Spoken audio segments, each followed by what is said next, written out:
Alibonge igama lika Jesu. Ya noma ke kithi ke thina esisebenzayo niyenza inkonzo kithi le elolo hlobo iphinde futhi ibe yisign kithi ngoba kwesinye isikhathi ibandla uma ngabe linikela, I'm saying this because inkonzo le eyenziwa kuzo zonke izindawo. Alibonge igama lika Jesu. During this time of the year kithi iba yicala. Alibonge igama lika Jesu. Ayikho into engadleki kamnandi njengomnikelo wabazalwane, ngoba abanye bakhipha kokungekho. Alibonge igama lika Jesu. Mama nobaba Mathimba la ngisuka khona eShowe bebeyenzile lenkonzo kwi first week ka December ngoSunday yakhona. Ngenxa ukuthi ngingumuntu ke obusy nge traveling ministry, angihlali ebandleni, ngifika nje ngaleso sikhathi ngenza umsebenzi, inkonzo enkulu isekugijimeni ngaphandle. Manje ke labazalwane benza inkonzo ngendlela engithobisile. Kukhona amanye ama branches engazange sithole isikhathi sokuhambela, but all of them they wanted to make sure ukuthi they want to do something.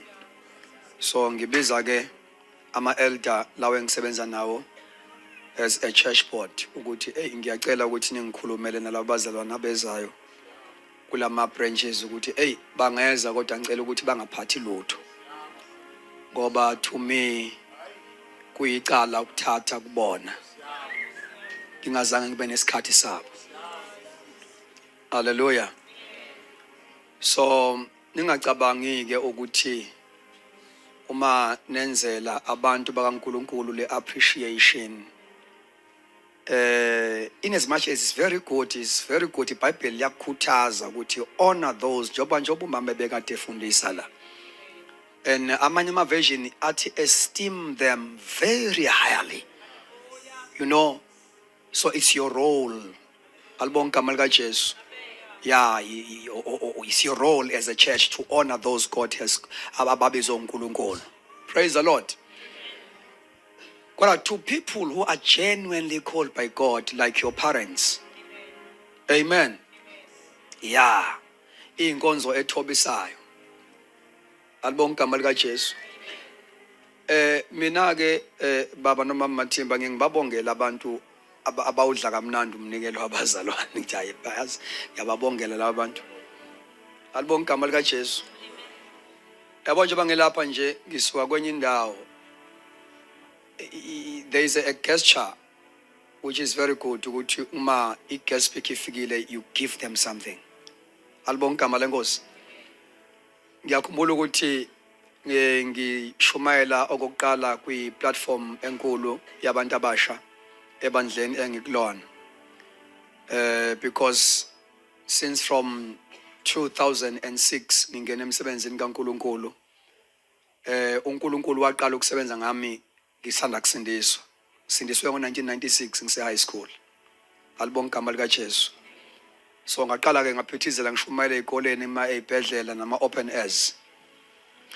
So ngangena ke emsebenzini kaNkulunkulu okuba ngeluse amabandla ngo2006. Now I remember ukuthi as abantu abasha beorganizer inkonzo yabo ye district bangikhetha ukuthi ngibe speaker, ngangakaganwa ngaleso sikhathi. Ayishumayeleke ekushumeleni kwami iculture ke yethu lapha ebandleni kuye ukuthi maseqedile umshumayeli bese enikezwa ke that honorarium. Amen. Ngathi nje uyabona ngiqeda la Sunday ngoba yayiqala Friday. Bangiqeda Sunday ngizovala ifone. Mangiqeda ukushumayela nje yabaleka. I'm avoiding ukuthi uchairperson we youth aloke ezake mne envelope. Alibonge igama lika Jesu. Baleka ke ngabaleka walokho engifune njalo wazwa ngithola ngosuku lwesithathu. Ethethe ukuthi kodwa yini lo ngenza yona. You see, to me, alibonge igama lika Jesu. I don't know how can I explain this. You know, as you grow, as you journey with the Lord, we realize ukuthi I have not yet started to do what God has called me to do.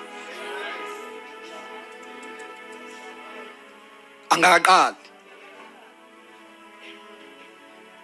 Ngibuya kwenye i-conference lapha yana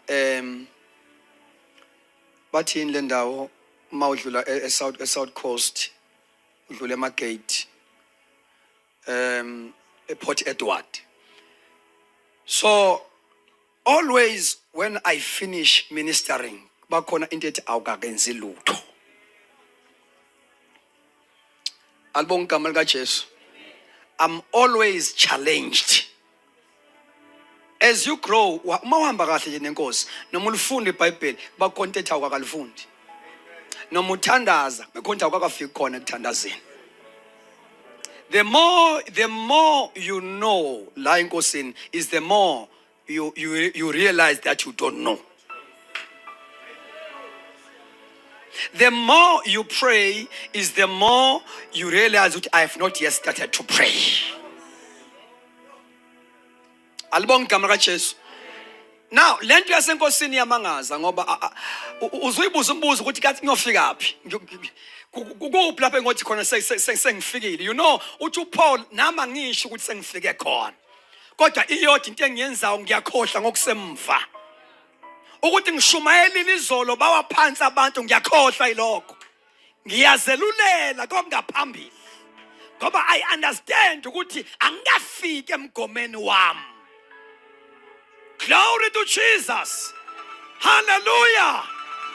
Now. Indlela ke yokukhula enkosini ukuzitshela ube nalo attitude ukuthi I have not yet started. Abantu bangangishayela izandla kuba ngathi ngokhupha umgodi ungene phansi. Alibonga igama lika Jesu. Kunengoma ethi bengingubani mina. Alibonga igama lika Jesu. Ukuba ungenzela umuso ngaka. Bengingubani. You know, one of the dangers in the ministry is a spirit of pride. Pride ingozi yayo ukuthi ayizwakali mayingena. Futhi awukwazi ukuyibona wena ekungenile. Ibonwa abanye awuziboni wena. Ingozi ye-pride ayizwakali mayingena ifana nengculaza uyizwa kanti imuka nawe uthuli. Ayifani nomuntu ongena umkhuhlane. Mawungena iflu uyezwa ukuthi nomzimba wami nje amalungu omzimba aqala ukukhathala uyenza ukuthi I'm catching up something. Into ezwakalayo mangena isho ubuwiki bayo. Kodwa le ngezwakali isho amandla ayo.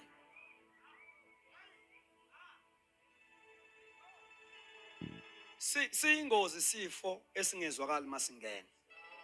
Kanti lethe sizwakalayo asiyona ingozi.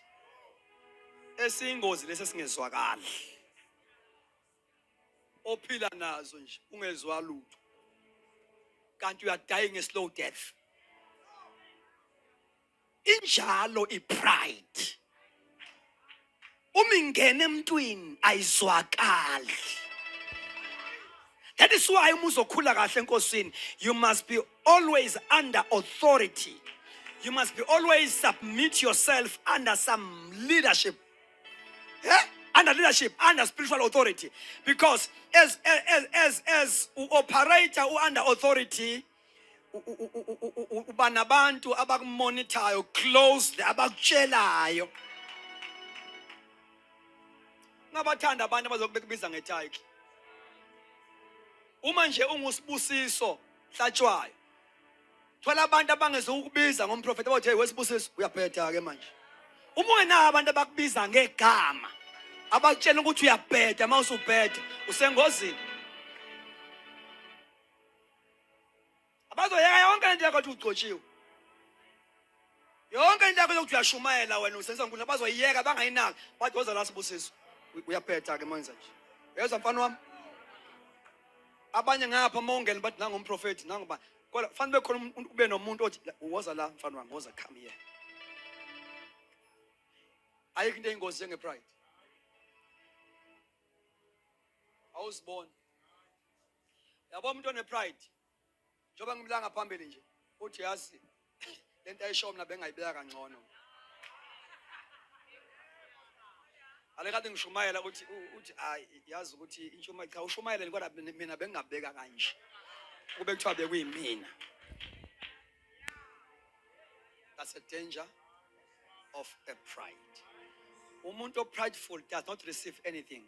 Akamukeli lutho emntwini. Uzibona yena ukuthi uyongenza. Hayi abanye abantu. Alibonga igama lenkosi. So bekungamazwi ami bathandekayo okubingelela lawo. Ngicela ukuba singene kwi-subject namhlanje. Sibonga kakhulu baba nomama Matimba kuba sibe khona sizonibona.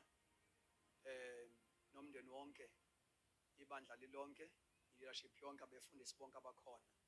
Egameni lika Jesu. Amen.